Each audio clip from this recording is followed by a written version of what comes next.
Leo tulikuja kwa ajili ya kuona, kwa sababu vituo ni vya muda mrefu lakini vimekuwa vifanyi kazi kama tulivyoelezwa pale katika historia. Tangu 79 huko kituo kimekabidhiwa, kimeanzishwa, lakini nimejaribu kufuatilia kwa mkuu wa kituo ananiambia programu ya mwisho imefanyika mwaka 2008 ambayo ilikuwa na vijana 60 kutoka mikoa mitatu, na tangu mwaka 2008 leo ni 2025 hakuna kitu chochote kimefanyika pale. Ukiangalia kwa maana eneo ni rasilimali kubwa sana ile. Rasilimali kubwa na bado ina potential kubwa sana ya kuweza kuona tunavyoweza kuiboresha na kuwasaidia vijana wetu pia kwenye ile eneo. Sasa ninyi ndio wenye mkoa, kituo hiki ni cha kitaifa, lakini ninyi lazima mtake interest zaidi, kwa sababu kina manufaa pia makubwa sana kwa maana ya wananchi hapa, lakini chochote kitakachofanyika maana yake kitaendelea kuifanya Songwe iendelee kusikika. Sasa kama nilivyosema, vituo viko vitatu na hatuna uhakika tutakuwa na rasilimali kiasi gani ya kuendeleza vituo vyote. Pengine naweza tukaambiwa kiwe kituo kimoja tu. Sasa tutaendeleza kipi itategemea pia na serikali ya mkoa wanaohusika na wilaya wana willingness kiasi gani ya kufanya, kwa sababu na maeneo mengine pia na wenyewe wanataka pia vitu vifanyike kwao. Masuala ya vijana kwa sasa ni mambo ambayo yana kipaumbele kikubwa sana katika serikali, lakini hasa pia Mheshimiwa Rais mwenyewe. Ni masuala ambayo hataki kuona kuna mtu anayawekea kikwazo kwa namna yote hii, kwa sababu ni jambo ambalo yeye anatambua umuhimu wa vijana katika taifa hili, anatambua anachotaka kukifanya, na ndio maana akaunda wizara, na ndio maana akaipa kipaumbele na akaiweka chini ofisi yake, kwa sababu anataka kuona masuala ya vijana hayakwamishwi kwa namna yote hii. Sasa hii maana yake nini? Maana yake na sisi watendaji sasa ambao tumepewa dhamana tufanye kwa vitendo, tuonyeshe kwamba na sisi pia tunaona kuna umuhimu wa kufanyia kazi yale ambayo tunaelekezwa na tunayapa kama kipaumbele. Kwa hiyo ningewasihi sana wataalamu ambao mko hapa, lakini pia Mheshimiwa Mkuu wa Wilaya kwa niaba ya Mheshimiwa Mkuu wa Mkoa, naomba tutoe kipaumbele kikubwa sana katika mambo ambayo yana zero tolerance tunasema, ambayo havumiliki sasa hivi katika vipaumbele vya serikali. Ni masuala yanayohusiana na vijana. Yaani ni rahisi zaidi mtu kuondoka sasa hizi kwenye masuala ya vijana kuliko maeneo mengine. Kwa hiyo tuweke uzito unaotakiwa, kwa sababu ni jambo ambalo ni la kipaumbele, na ukiangalia ahadi za Mheshimiwa Rais alitoa ahadi 13 kwenye siku 100. Ahadi 6 zinagusa masuala ya vijana. Hii ndio kuonyesha how serious it is ninapofika kwenye swala hili. Kwa hiyo ningeomba sana wote tunahusika kwa sehemu zetu tulifanya jambo hili kwa wakati na kwa haraka. Sasa hivi tunaelekea katika budget. Mwezi wa kwanza tunaanza budget. Leo tarehe 15.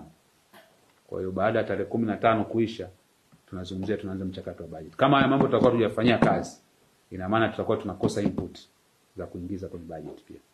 Kwa hiyo ningeomba liwe jambo la haraka, tulichukulie kwa uzito na kwa haraka, ili ndani ya wiki hizi 2 tukamilishe ripoti yetu vizuri na tu at least na first draft ya kutusaidia kuanza sasa kuona tunaweza kuelekea kwenye maeneo gani. Kwa hiyo najua ni nyakati ambazo tunaelekea kwenye sikukuu na nini, lakini naamini kwa umuhimu wake na uzito wake tunaweza tukalisimamia ili ndani ya hizo siku 15 tuweze kupata kitu ambacho tunaweza tukakipeleka kwenye utekelezaji wake. Lakini kijana anataka kama inawezekana, mwambie inafanyaje? Inawezekana.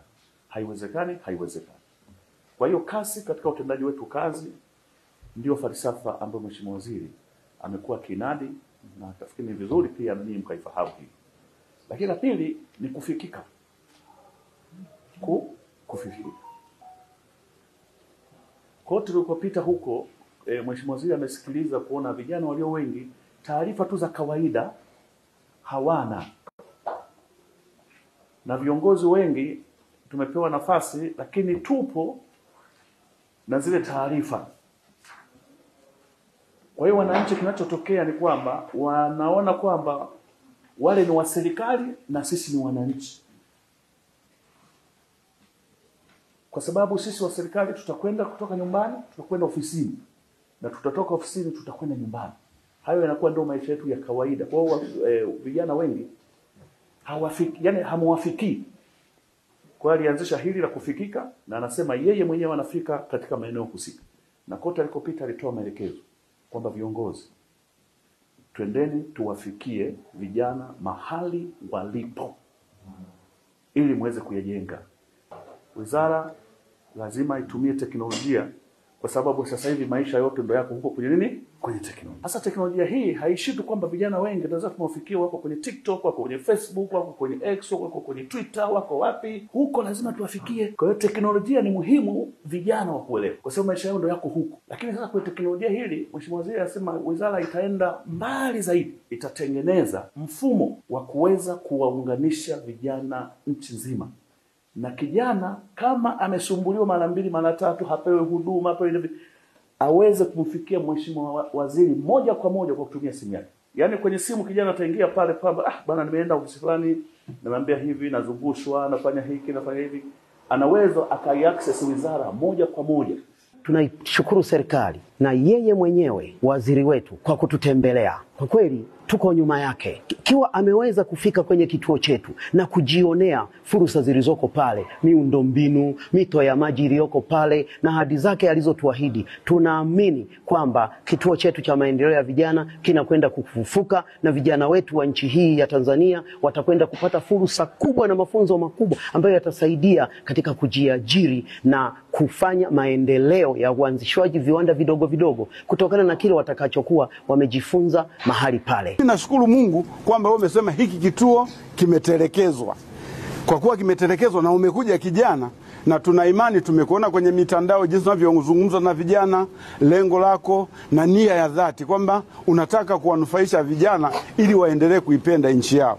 Nafikiri hiki kituo utakapokuwa umekiboresha vizuri, vijana wengi watanufaika, wataachana na mambo mengine ya ajabu ajabu. Kwa sababu risala nyingi zinazosomwa kwenye kituo hiki wakija viongozi ilikuwa ni za uongo, kwamba kuna vijana wanajifunza sijui wanaenda wapi, wanaenda kuonyesha mabwaya ya watu mengine yako Masangula huko. Kwa hiyo inakuwa ni bula bula, lakini hatupati tiba sahihi. Lakini kwa hivyo kwa umeenda huko, kaenda huko, nikajua hapa kama ni upele sasa umempata mkunaji. Kwa hiyo tunakushukuru sana Mheshimiwa Waziri, tukutakie maisha marefu. Lengo lako na mawazo yako na maono yako ya kukiboresha hiki kituo, kwa kweli tulikuwa tunakiomba kwamba kama imeshindikana basi tuiombe serikali tuanzishe angalau chuo hata cha kilimo, vijana wajifunze kulima, wajifunze kufuga, yaletu hata mang'ombe, kwa sababu ile eneo ni eneo kubwa sana, lina heka nyingi. Yaletu hata mang'ombe, vijana wajifunze kufuga kuku, wajifunze kufuga ng'ombe, wajifunze kulima, lingeweza kutusaidia. Lakini kwa kuwa umekuja na maono ya kwamba unataka kufanyeni, tutajua mpaka umeamua kuja hapa kuna kitu utakuwa umekiona na unataka kufanya nini.